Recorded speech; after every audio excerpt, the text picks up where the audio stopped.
नमस्कार मित्रों। 13 दिसंबर से 24 दिसंबर तक सभी राजकीय विद्यालयों में और गैर राजकीय विद्यालयों में अर्धवार्षिक परीक्षा का प्रारंभ होने जा रहा है। 2 वर्षों से जब कोविड की महामारी में बच्चे परीक्षाएं ढंग से नहीं दे पा रहे थे और इस वर्ष बच्चे सभी परीक्षा देने जा रहे हैं। बच्चों ने प्रथम और द्वितीय परख भी दिया है और परीक्षाओं से वो अभ्यस्त धीरे धीरे हो रहे हैं। ऑफलाइन माध्यम में अध्ययन अध्यापन का कार्य कुछ महीनों से चल रहा है और हमारी टीम फलासिया जो है वो बहुत मुस्तैदी के साथ कई कार्यों को अंजाम दे रही है। बात करें छात्र संख्या की तो हम बहुत अच्छी छात्र संख्या के साथ विद्यालयों का संचालन कर रहे हैं। हमारे जितने भी जाबाज प्रिंसिपल साहिबान हैं और जितने भी हमारे ऊर्जावान शिक्षक साथी हैं, सभी सकारात्मक भाव से बच्चों के हित में निरंतर लगे हुए हैं। विभाग के द्वारा कोई सा भी कार्य हमारे साथियों को जब सौंपा गया तो साथियों ने बिल्कुल टीम भावना से बखूबी उसको एक अच्छे मुकाम पर पहुंचाया है और मुझे पूरा विश्वास है कि अर्धवार्षिक परीक्षा की तैयारी भी आपने छात्रों के साथ बहुत अच्छे से करवाई होगी। हाँ, कुछ समस्याएं हमारे सामने ज़रूर है क्योंकि हमारे कई विद्यालयों में विषयाध्यापक नहीं हैं, जिसमें अगर बात की जाए तो गणित विज्ञान के जो हमारे विषयाध्यापक हैं उनकी बहुत कमी है। स्कूलों में जो व्याख्याता होने चाहिए, बहुत से ऐसे स्कूल हैं जिसमें एक भी व्याख्याता नहीं है। फिर भी साथी मिलजुल कर और अपने पीओ क्षेत्र के अन्य जो कर्मठ शिक्षक हैं, विषय की अच्छी जानकारी रखने वाले हैं, उनके सहयोग से आपने बच्चों को तैयारी करवाई होगी।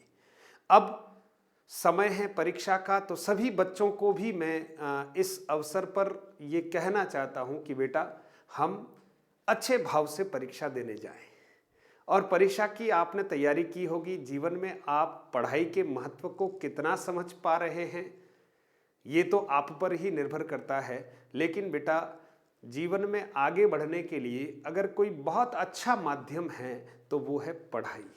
अगर आप बहुत अच्छे से पढ़ाई करते हैं और लिखित माध्यम से हमको परीक्षा देनी है, इस बार आप जो माध्यमिक शिक्षा बोर्ड द्वारा और हमारी SCERT के द्वारा जो पाठ्यक्रम जो निर्धारित किया गया है, वो पाठ्यक्रम जो है उसमें 30% पाठ्यक्रम की कटौती की गई है और कक्षा 9 से 12 तक के जो हमारे विद्यार्थी हैं वो जिला स्तरीय समान परीक्षा योजना के तहत हमें प्रश्न पत्र जिले से प्राप्त हुए हैं और 9वीं से 12वीं तक के बच्चों का जो परीक्षा का पैटर्न है उसमें ऑब्जेक्टिव यानी विकल्प वाले प्रश्न भी हैं, अति लघुत्तरात्मक प्रश्न भी हैं, लघुत्तरात्मक भी हैं और थोड़ा हमारे निबंधात्मक प्रश्न भी आएंगे।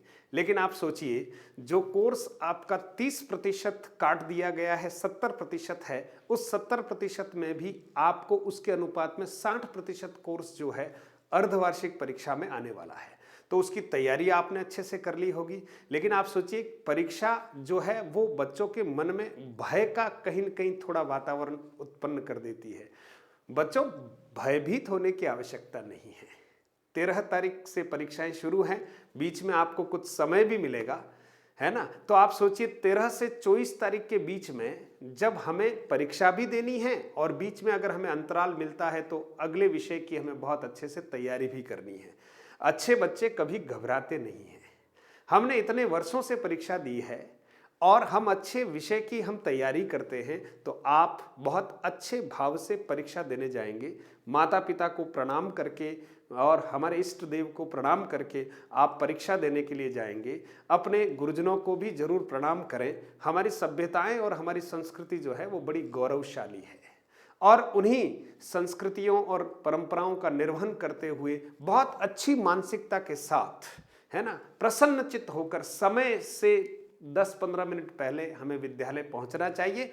और विद्यालय पहुंचने पर आप सोचिए, हम 10-15 मिनट पहले जैसे घंटी बजती है अपनी कक्षाओं में बैठेंगे, निर्धारित स्थान पर बैठेंगे और चिंतन करेंगे कि आज का पेपर मैं बहुत अच्छा लिखने वाला हूं। क्योंकि मैंने गणित को अच्छे से पढ़ा है, मैंने विज्ञान को अच्छे से पढ़ा है, हिंदी को अच्छे से पढ़ा है, सिलेबस को बहुत अच्छे से मैं तैयार करके आया हूं और आज मैं अपना सबसे बेस्ट देने वाला हूं। लिखने में कंजूसी नहीं करनी है मित्रों, समय को जाया नहीं करना है। जब प्रश्न पत्र हमारे सामने आता है तो हम सभी प्रश्नों को पढ़ लें। आपको बहुविकल्प वाले भी प्रश्न हैं जिनको मल्टीपल चॉइस या ऑब्जेक्टिव क्वेश्चंस कहते हैं। ध्यान से प्रश्न पढ़ना है, चारों ऑप्शन को आपको अच्छे से पढ़ना है और सही उत्तर का अंकन आपको अपनी उत्तर पुस्तिका में लिखना है। ABCD के रूप में प्रश्न नंबर 1, उसका सही उत्तर A है तो A लिखेंगे, B है तो B लिखेंगे, अ ब स द जैसा भी विकल्प आ जाए आपको लिखना है। और फिर अति लघुत्रात्मक, लघुत्रात्मक, इन सब प्रश्नों को बहुत अच्छे से लिखना है। आपकी लेखनी अच्छी होनी चाहिए, आप अच्छे पेन का उपयोग करिएगा और कोशिश कीजिएगा कि जितना आपको याद आ रहा है उतना सब अच्छे से लिखने का प्रयास कीजिएगा। क्योंकि अगर हम डर जाएं परीक्षा में, घबरा जाएं, तो आप सोचिए जो हमें याद आता है वो भी हम क्या हो जाएंगे, भूल जाएंगे। इसलिए मेरे सभी बच्चों को मैं बहुत सारी शुभकामनाएं देता हूं कि आप अच्छे से अर्धवार्षिक परीक्षाएं देंगे और आप अच्छे अंकों से उत्तीर्ण होंगे, क्योंकि ये अंक बोर्ड की परीक्षाओं में जुड़ने वाले हैं। और जो बच्चे बोर्ड की परीक्षाओं के नहीं हैं उनके तो सारे ही अंक जुड़ने वाले हैं। बोर्ड की परीक्षा वाले बच्चों के अनुपात में अंक जुड़ेंगे, है ना। लेकिन ये आपकी वार्षिक परीक्षा है, इस भाव से आपको परीक्षा देनी है मित्रों।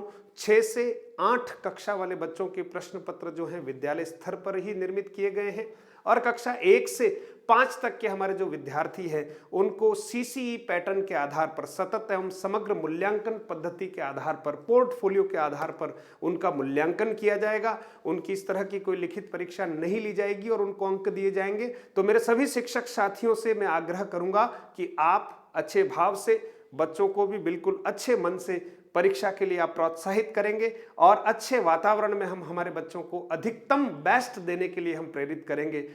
मुझे मेरी टीम पर बहुत गर्व है और इस वीडियो का उद्देश्य यही है कि आप हमारे बच्चों को बहुत अच्छे से प्रोत्साहित करते हुए उनको परीक्षा दिलाइएगा। आप सबके लिए ब्लॉक ऑफिस की तरफ से ढेर सारी शुभकामनाएं देता हूं और मित्रों, हम एकजुट होकर काम करेंगे तो निश्चित तौर पर टीम फलासिया जो है वो बहुत अच्छा करेगी और हम बोर्ड की परीक्षाओं में भी अच्छा करने के लिए निरंतर प्रयास करते रहेंगे। बहुत बहुत धन्यवाद। जय हिंद, जय भारत।